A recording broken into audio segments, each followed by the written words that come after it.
사랑합니다. 명절 기간 잘 지내셨습니까? 예, 주일에 또 인사를 한 번 더 올리겠습니다만은 우리 성도님들께서 계신 자리에서 기도 많이 해주셨기 때문에 저를 포함해서 27명의 단기 봉사팀이 아주 잘 다녀왔습니다. 가서 큰 기쁨들을 많이 누렸는데요. 제가 생각할 때 아마 가장 큰 기쁨은 선교사님을 이해하고 또 선교사님이 우리를 이해하고 우리가 한 형제 한 자매 되었음을 확인하는 기쁨이 아니었을까, 저는 정말 그렇게 생각하는데 아마 우리 선교팀도 그러하리라고 저는 믿고 있습니다. 앞으로도 계속 선교제를 위해 기도해 주실 뿐 아니라 우리 교회가 선교를 위해 애쓰는 교회 되면 좋겠습니다. 저는 앞선 말씀을 통해서 예수님께서 십자가에서 피를 흘리심으로 만든 게 하나 있다. 그건 바로 교회다 하셨습니다. 교회를 익숙하게 다니다 보면 그냥 교회가 그저 그렇게 보일 거예요. 또 어떤 이들의 눈에 교회는 개혁의 대상인지도 모릅니다. 교회는 바뀌어야 돼. 자꾸 그렇게 말하다 보면 교회의 가치가 내가 세상에 속해 있는 어떤 동호회 정도 가치로 보일지도 모릅니다. 그러나 그렇지 않습니다. 교회는 하나님의 아들이 이 땅에 오셔서 자신의 피를 흘리신 결과로 만들어낸 것이 교회입니다. 그 교회 안에 우리는 형제와 자매라는 이름으로 하나가 되어 있습니다. 여러분께 한 가지 질문하면서 설교를 시작하려고 하는데요. 여러분은 죄인이십니까? 마음으로 한번 대답해 보십시오. 여러분은 죄인이십니까? 아마 교회를 다니지 않는 분들에게 당신이 죄인이냐고 묻는다면 아마 어물쩡 대답할 겁니다. 간혹 머릿속에 생각나는 몇 가지 비윤리적인 생각들, 말과 행동들이 떠오르니까 아니라고 할 수는 없는데, 또 한편으로는 형법상, 민법상 뭐 그렇게 나쁜 짓을 한 적도 없어서 내가 죄인이라고 말하기도 그렇고 아니라고 말하기도 그런 아마 어정쩡한 대답을 할지도 모릅니다. 그런데 저는 지금 교회를 다니지 않는 분에게 물은 게 아닙니다. 교인들, 여러분들께 지금 묻는 겁니다. 다시 물을 테니 마음으로 대답해 보십시오. 여러분들은 죄인이십니까? 만일 우리가 죄인이라고 우리 스스로를 인정한다면 무슨 죄를 지은 겁니까? 무슨 죄를 지었기에 하나님의 아들이 이 땅에 오셔야 했습니까?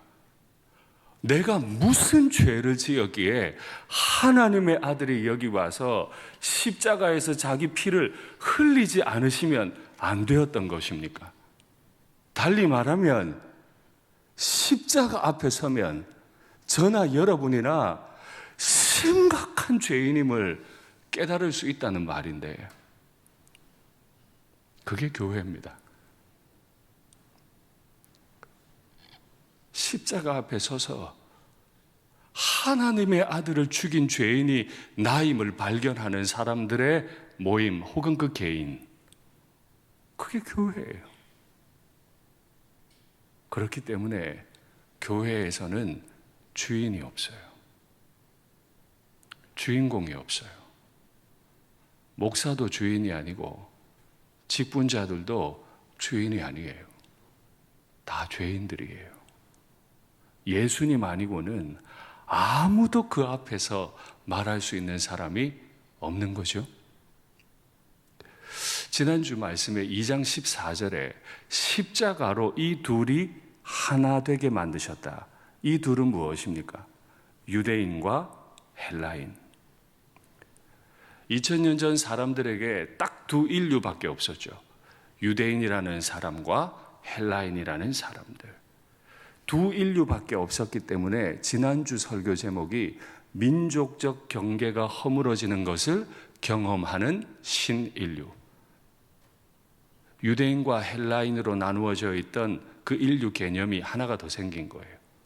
유대인, 헬라인, 그리스도인. 이걸 경험한 사람들. 그러면 또 한 가지 질문하겠습니다. 만일 우리가 죄인이라고 할 때 나는 유대인이야, 난 헬라인이 아니야, 저런 따위들하고는 난 차원이 달라. 이게 얼마나 심각한 죄인 걸 아십니까? 교회 안에서 저 사람들은 죄인들이야, 저것들은 잘못된 인생들이야, 하나님의 아들이 십자가에서 죽어 만드신 교회를 찢어놓는, 이건 죄 중에 가장 극악무도한 죄인 거예요.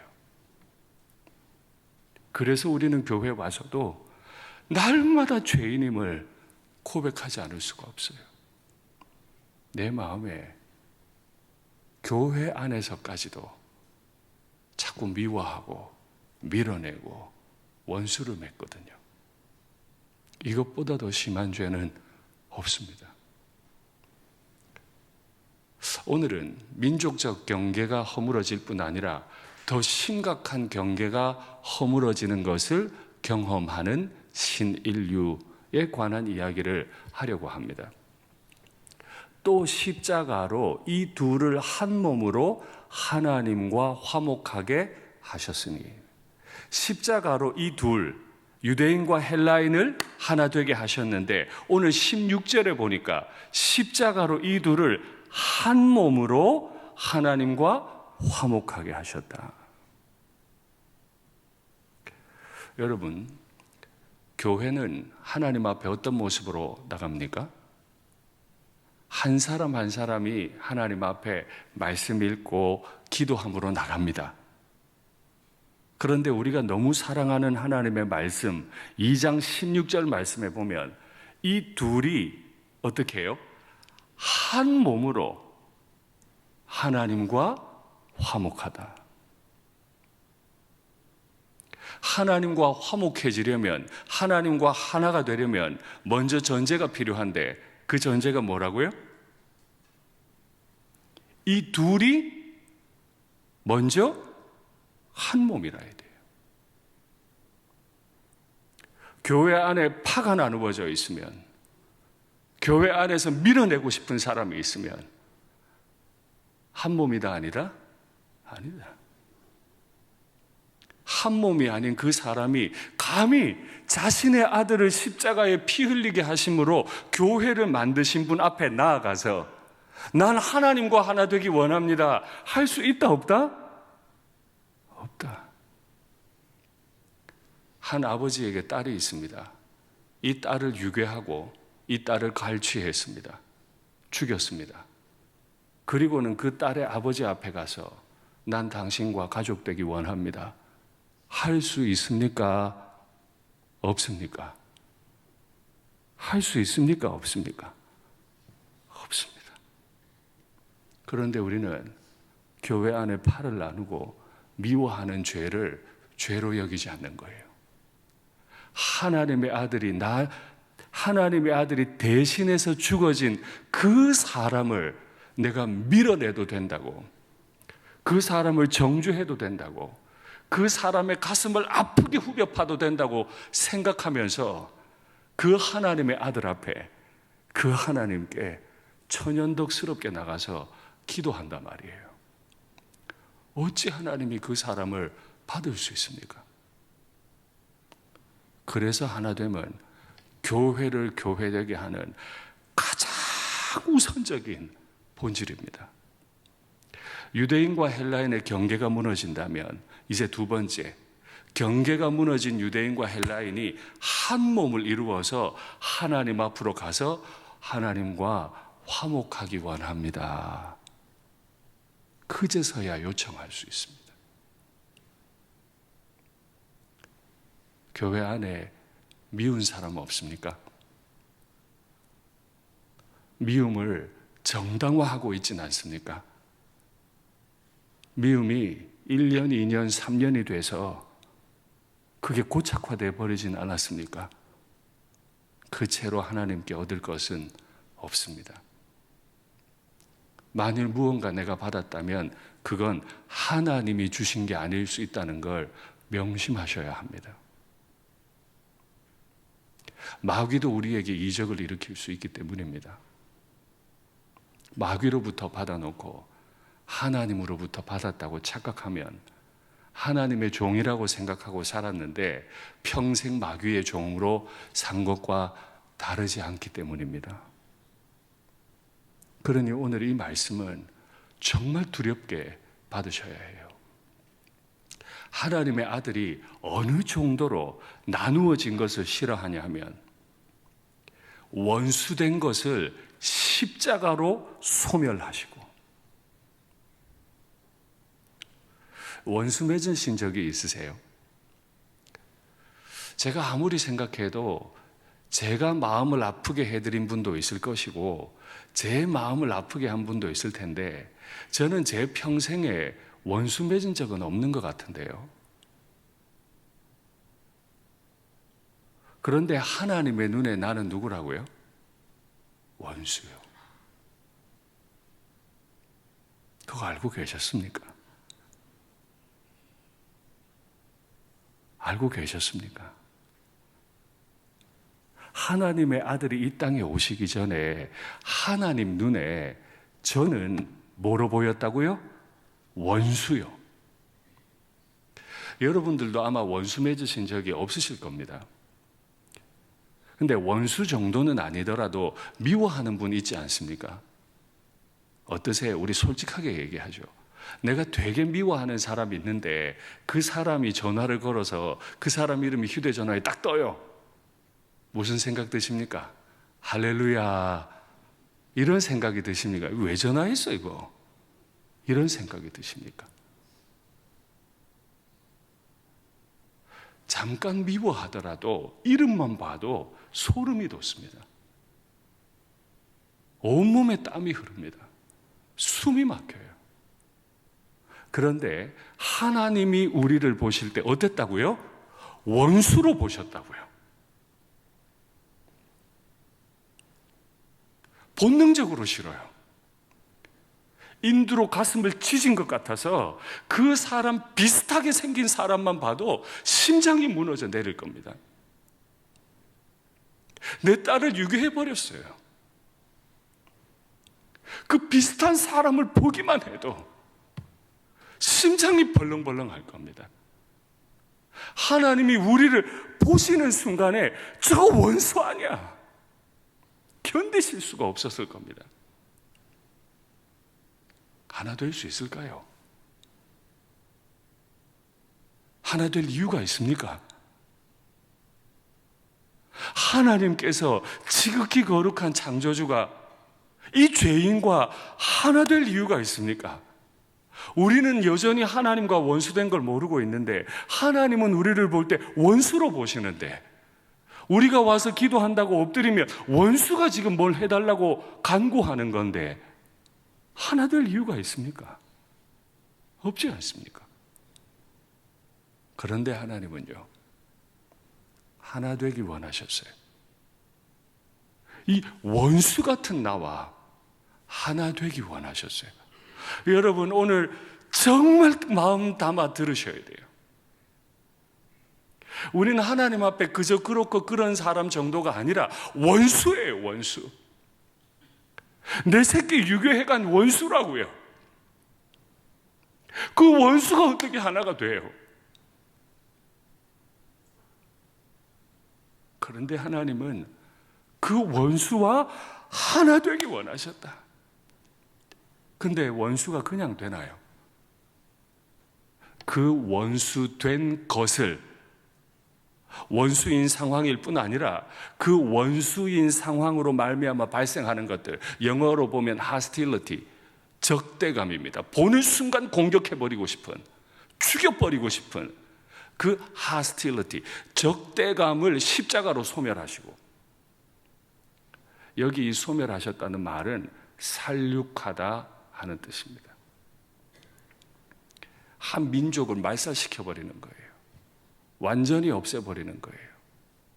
저격수가 몰래 다가가서 활을 쏘아서 적의 심장에 꽂는다 하는 그런 뜻입니다.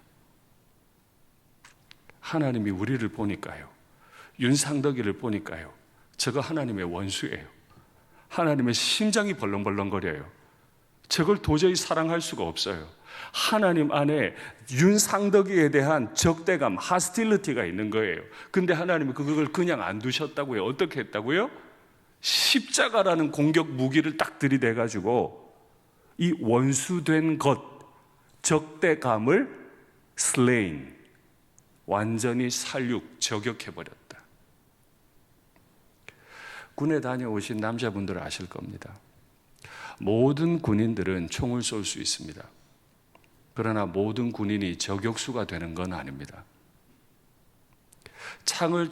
총을 잘 쏘는 사람들을 모으고 모아서 그 중에 최고 잘 쏘는 사람들 또 모으고 모아서 총 한 자루만 쥐어주면 반드시 적을 죽일 수 있는, 어떤 환경에서도 비가 오든 태풍이 불든 어떤 환경에서도 명령 하나 딱 떨어지면 한 방의 총알로 적을 저격할 수 있는 사람을 우리는 저격수라 부릅니다.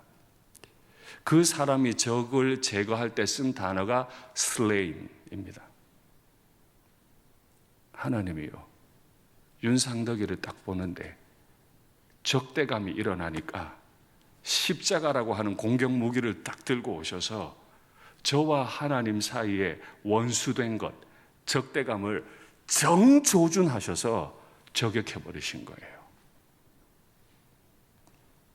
십자가가 세워지는 날 하나님과 우리 사이에 있던 그 적대감이 완전히 산산조각 난 줄 믿습니다. 우리는 십자가 앞에서 그걸 경험하는 겁니다. 단지 십자가가 우리를 천국으로 보내주는 마스터키 혹은 프리패스 아닙니다. 그냥 천국 보내주려고 하나님의 아들을 죽인 게 아닙니다. 우리가 뭔데요? 우리가 뭐길래 우리 따위 천국 보내려고 하나님의 아들이 죽어요? 그런 정도가 아니고요. 본능적으로 적개심이 일어나는 관계였던 하나님과 우리의 관계를 완전히 저격해버리시고 깨뜨려버리시고 우리와 하나님이 화목해지도록, 이 죄인들이 하나님을 향해 아버지 부를 수 있도록 십자가라는 최고급 무기를 보내셔서 박살을 내버리셨다. 그래서 우리는 하나님과의 경계가 사라져버렸어요. 요한복음 15장에 포도나무 비유가 나오잖아요. 나는 포도나무요 너희는 가지니. 저는요, 이 국문학 한 사람이 문학한 사람답지 않게 늘 질문이 하나 있었어요. 어릴 때부터. 요즘은 그런 질문을 잘 하지 않습니다만 어릴 때 이 본문이 그렇게 어려웠어요. 포도나무가 따로 있고 가지가 따로 있나? 여러분 그래요? 딱 보면 저기 포도나무 있네 하지, 포도나무가 있고 가지가 있네 이렇게 하나요? 가지도 다 포도나무 아니에요? 달리 말하면 무엇이 포도나무고 무엇이 가지입니까? 경계는 어디입니까? 경계 어디죠? 경계를 나눠보라면 나눌 수 있을 듯한데 당장 연필을 가지고 경계선을 그어보라고 하면 포도나무와 가지 사이의 경계선 긋기가 매우 어렵습니다. 여러분 한번 해보십시오. 어디까지가 가지고 어디까지가 포도나무입니까? 왜 경계 지어지지 않죠? 붙어 있어서요. 붙어 있으니까 어디가 포도나무고 어디가 가지지? 특정이 안 돼요. 조금 옆으로 가볼까요? 남편의 일과 아내의 일이 정확히 나누어져 있다면 그건 아직 화목한 가정이 아닙니다. 요즘 젊은 부부들이 결혼하면서 뭐 육아도 반반, 가사도 반반, 이건 내가 하고 이건 네가 하고, 아직 멀었습니다. 그래가지고 어떻게 한 몸이 되겠습니까? 그래가지고 경계가 없어야 되는데요. 그런 거 아닙니까? 제법 아내가 하는 일이 있고 제법 남편이 하는 일이 있는 거지, 남편과 아내의 일이 명확하게 그어진다면 그건 아직 하나가 안 됐을 겁니다. 하나가 안 되니까 명확하지, 경계가. 하나가 되면 자를 수 없을 만큼 경계는 모호해져요. 그게 포도나무에 가지가 붙어 있다는 뜻입니다. 하나님이 이 아름다운 상태, 하나님과 우리 사이에 있는 엄청난 적개감을 저격해버리시고 깨뜨려버리시고 더 이상 하나님과 우리 사이를 나눌 수 있는 그 어떤 것도 없게 만드시기 위해 십자가를 세우셨다 했는데, 이 부분을 히브리서는 어떻게 설명하는지 확인하죠. 이 뜻을 따라. 무슨 뜻이요? 내가 윤상덕이에게 있는 적대감을 그냥 이제 둘 수가 없어. 내가 이 적대감 빼버릴 거야. 이 뜻을 따라 예수 그리스도의 몸을 단번에 들이심으로 말미암아 우리가 거룩함을 얻었노라. 하나님 아버지의 이 뜻이 없었더라면 우린 죽었다 깨나도 하나님과 붙을 수 없는 사람이에요. 그런데 교회 안에서 옳으네 그러네 옳으네 그러네, 아휴, 얼마나 많은 말들을 해요. 얼마나 많은 말들을. 하나님도 적대감을 저격해버리셨는데 우리가 얼마나 많은 사람들을 정죄하고 저격했냐고요.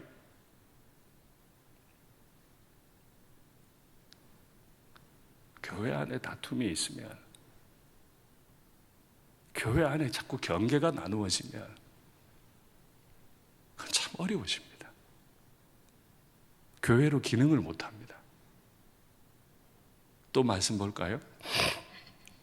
단번에 들이셨다고 했는데 14절에는요, 그가 거룩하게 된 자들을 한 번의 제사로, 이제 단번에 한 사람을 거룩하게 만드셨어요.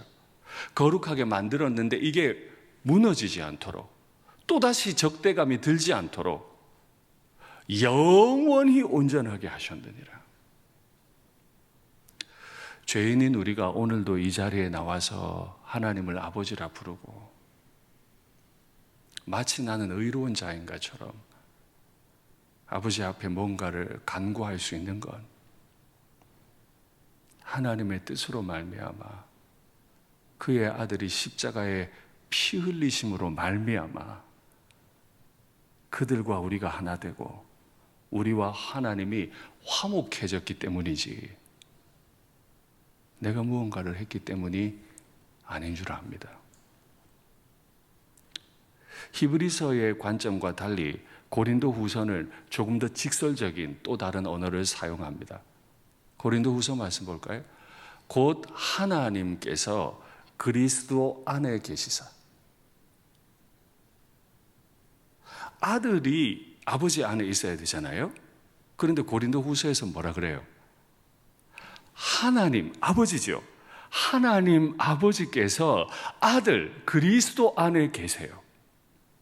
세상을 자기와 화목하게 하시며 그들의 죄를 그들에게 돌리지 아니하시고 화목하게 하는 말씀을 우리에게 부탁하셨느니라.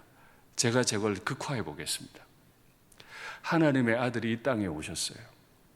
십자가에서 못 박히실 때 물과 피를 다 쏟으셨어요. 그 흘러내린 물과 피가 욕조에 담겼습니다. 하나님의 아들은 자기의 몸을 욕조로 만들었어요. 이제 죄인을 어떻게 깨끗하게 할까요? 예수 안으로 들어오라고. 그래서 에베소서에는 그리스도 안에서라는 표현이 많습니다. 이 죄인이 그리스도 안으로 들어가는 거예요. 거기 가니까 뭐가 있어요? 하나님의 아들 그리스도께서 흘리신 피와 물이 가득해요. 그곳에서 제 죄를 다 씻고 있습니다. 그런데 오늘 본문에 뭐라고 그랬다고요? 하나님께서 그리스도 안에 계시사. 이 죄인이 지저분한 몸을 그리스도의 욕조 안에서 닦고 있는데 지극히 거룩하신 아버지 하나님이 그리스도라는 욕조 안으로 들어오시는 거예요. 그 지저분한 물에요. 그리고는 그 아들의 피로 저를 닦으세요. 닦아주세요. 그리고 귀에 조용히 말씀하세요. 화목하게 하는 말씀을 부탁하셨느니라. 목사야, 미워할 거 없다. 너도 원래 하나님과 원수였는데 내가 너 사랑하잖아. 화목하게 하자. 화목해. 왜 아내를 미워해? 왜 남편을 미워해? 왜 아이들에게 분노하고 왜 부모님을 분노해? 왜 교회 안에서 자꾸 다투어? 제발 부탁하자. 화목해라. 이겁니다. 이건 교회의 본질입니까? 아닙니까? 다투면서도 선교해도 됩니까? 다투면서 전도할 수 있습니까? 다투면서 일할 수 있고 다투면서 설교할 수 있습니까? 거룩하신 창조주가 죄인들이나 들락달락거리는 욕조 안에 들어와서 그 아들의 피로 내 몸을 닦으시고는 제발 형제 사랑해라. 화목해라. 이것보다 더 소중한 부탁이 있습니까? 근데 많은 교회들이 착각해요. 열심히 사역하면 되는 줄 알아요. 내가 헌금 많이 하면 주님이 복 주시는 줄 알아요. 마귀도 줄 수 있습니다. 모세만 이적을 일으킨 게 아니고 바로의 제사장들도 얼마든 이적을 일으켰습니다. 착각하시면 안 돼요. 조금 더 제가 몰아쳐 볼까요? 깨끗한 욕조가 있습니다. 내가 들어가려고 옷을 다 벗고 준비했습니다. 나병 환자가 뛰어 들어갔습니다. 들어갈까요? 말까요? 여러분이라면 나병 환자가 들어가 있는 그 욕조 안으로 들어갈까요? 말까요? 아마 안 들어가실 겁니다. 그런데 하나님은 그 욕조 안으로 뛰어 들어오셔서 나병 환자와 같은 죄인인 저의 몸을 다 닦으시면서 제 귀에 대고 한마디를 하세요. 화목해라. 화목해라. 화목해라. 저는 일산교회의 담임 목사로서 권위를 가지고 여러분께 부탁드리고 싶어요. 진짜로 부탁드리고 싶어요. 지금도 우리 교회가 너무 화평하고 잘하고 계시지만 그 어떤 경우에도 화목을 깨지 마십시오. 화목을 깨는 건 그리스도를 2번 죽이는 일입니다. 그 어떤 일이 있어도 형제와 자매에게 미운 마음을 가지고 독을 쏟아내시면 안 됩니다. 그리스도께서 그러라고 교회를 주신 게 아니기 때문입니다. 그렇게 십자가로 우리와 하나님 사이에 나누어져 있던 분명한 경계를 완전히 허물고 하나 되게 하셨는데 이걸 평강이라 표현합니다. 오늘 본문에 보니까 또 오셔서 먼 데 있는 너희에게 평강을 전하시고 가까이 있는 자들에게 평강을 전하셨으니, 이 전하다 하는 단어 뒤에 번역 하나가 생략이 됐습니다. 유앙겔리조라고 하는 이 단어는 그냥 전하는 게 아닙니다. 유앙겔리조라고 하는 말은 굿 뉴스, 좋은 소식을 전하는 겁니다. 그러니까 proclaim the good news 땡땡 콜론하고 그 다음에 에이레네 peace 평강 이렇게 되어 있는 겁니다. 헬라어에 보면 복음은 뭐라고요? 화목이라. 우리 제인네 선교사님이 12년 동안 라오스에서 뭘 전했어요? 복음이요. 그 복음이 뭐라고요? 너 죽으면 천국 갈 거야. 천국 가는 게 뭔데요? 황금집 있는 곳에 가나요? 가난한 나라 가서 너 예수 믿으면 죽어서 황금길 걸을 거야, 이런 걸로 유혹하는 게 선교인가요? 아닐 겁니다. 그죠? 우리가 알고 있는 굿 뉴스는 무엇입니까? 평강입니다. 그 평강은 뭐예요?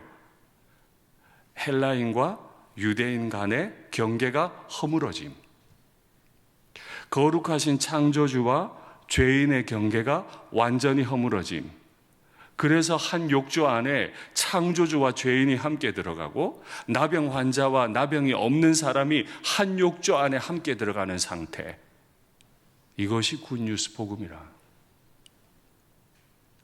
가까이 있는 자나 먼 데 있는 자에게 이 평강을 전하려고 또 오셔서 예수님께서 우리에게 전한 것 하나 있어요. 하나. 평강. 그 평강의 상태를 잘 보여주는 공동체를 하나 만들었는데 그게 뭐라고요? 교회라. 여러분께 묻겠습니다. 일산교회 가만히 보고 있으면 천국을 닮아 있습니까? 입을 열어 대답을 하십시오. 묻겠습니다. 일산교회를 가만히 보고 있으면 저긴 진짜 천국이야, 말할 수 있습니까?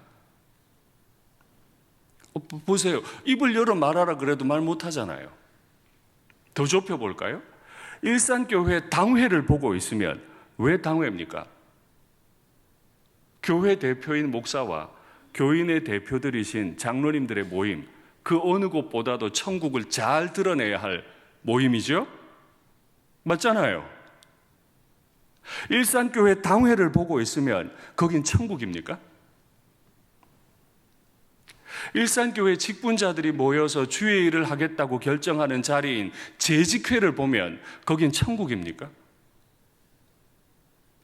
일산교회 지금 현재까지 81개의 소그룹, 이제 1학기가 시작되면 87개가 되는데 그 소그룹을 가만히 쳐다보고 있으면 거긴 천국입니까? 일산교회 믿음의 가정들을 가만히 보고 있으면 그 남편과 아내와의 관계가 얼마나 평강이 가득한지 거긴 천국입니까? 이건 본질입니다. 제가 선교사님 있는 자리에서 그런 설교를 했어요. 이번에 선교하는데 5천만 원 들었거든요. 5천만 원 드리지 말고 우리가 5천만 원을 그곳에 헌금을 했더라면 엄청난 일을 했을걸요? 그렇잖아요.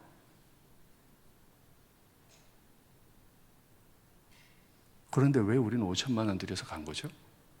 5천만 원만 든 게 아닙니다. 훨씬 더 들었습니다.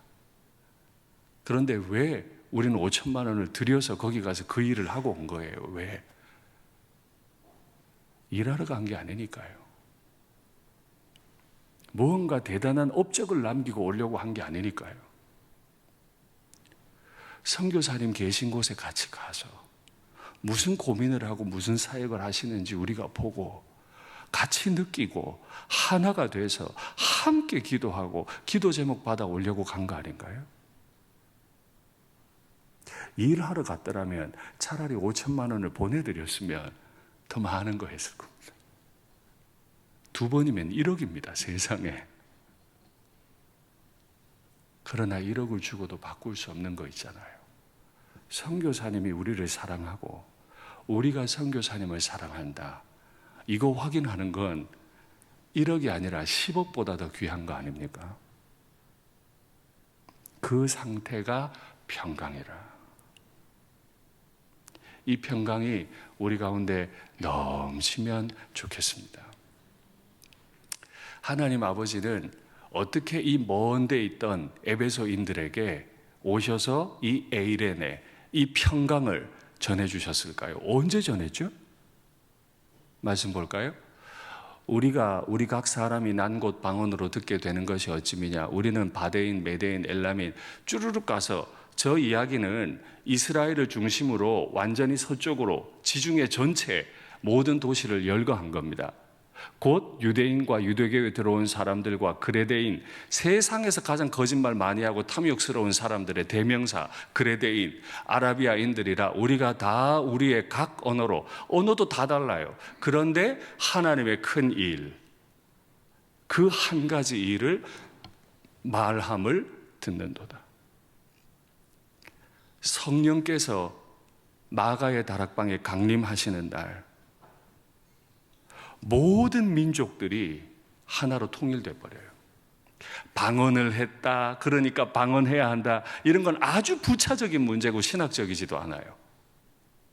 성령이 오시자마자 하신 일은 세계 각처에 흩어져서 전혀 다른 언어를 쓰고 있던 사람이 예수님의 구원이라는 그 한 가지 때문에 완전히 하나가 돼버렸다는 거예요. 지금도 하나님의 아들은 하늘에서 이 일을 하고 계십니다. 하나님의 아들이 이 땅에 오셔서 자신을 죽여 피 흘리심으로 우리의 죄를 씻기셨을 뿐 아니라 하나님 아버지가 그 욕조 안에서 우리에게 화목하게 하는 말을 부탁하시는 걸 듣고는 하늘로 올라가신 하나님의 아들이 성령을 우리에게 다시 보내서 모든 각자 서로 다른 언어를 쓰는 사람들이 하나님의 큰 일 안에서 완전히 하나로 통일되게 하셨다는 말입니다. 이게 구원입니다. 죽으면 천국 갈 거야. 그거는 그냥 드러난 현상일 뿐이고요. 진짜 구원의 목적은 사랑하는 관계가 되는 것. 그 어떤 긴장도 없는 관계가 되는 거죠. 그래서 오늘 본문 마지막에 보면 이는 그로 말미암아 하나님의 아들 예수로 말미암아 우리 둘이 이방인과 헬라인 이 둘이 한 몸으로 아버지께 나아가게 하려 하심이니라.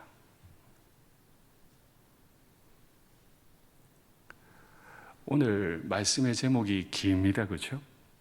에베소서의 대주제가 뭐예요? 영광스러운 교회입니다. 교회는 왜 영광스럽습니까? 교회는 왜 영광스러워야 합니까? 거기는 하나님의 세운 기관이기 때문이죠. 하나님의 기관을 세워놨는데 마귀가 놀이터 삼고 있다면 거긴 영광스럽습니까?